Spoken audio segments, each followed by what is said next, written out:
This is a campaign to restore a female astronaut's rightful place in history.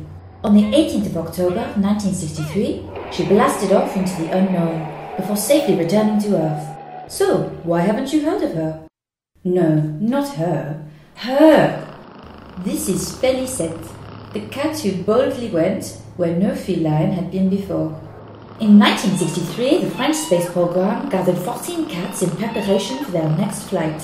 Back then, scientists all over the world wanted to understand how the lack of gravity could affect animals.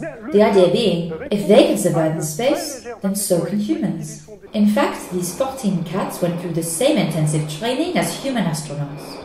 Ultimately, it was Félicette who was chosen for the mission due to her calm disposition, though some reports say it was because all the other cats had put on too much weight.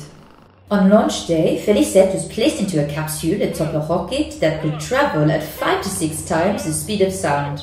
During her ascent, she bravely withstood forces of up to 9.5 G and reached a record height of 157 kilometers, becoming the first cat to experience the weightlessness of space. She then safely parachuted back down to Earth, where she was met by a helicopter recovery team and was recovered without incident. Thank you for taking part in my success, reads Félicette's autographed photo. It's not known who she was speaking to, or how she learned to write, but it seems no one was truly listening.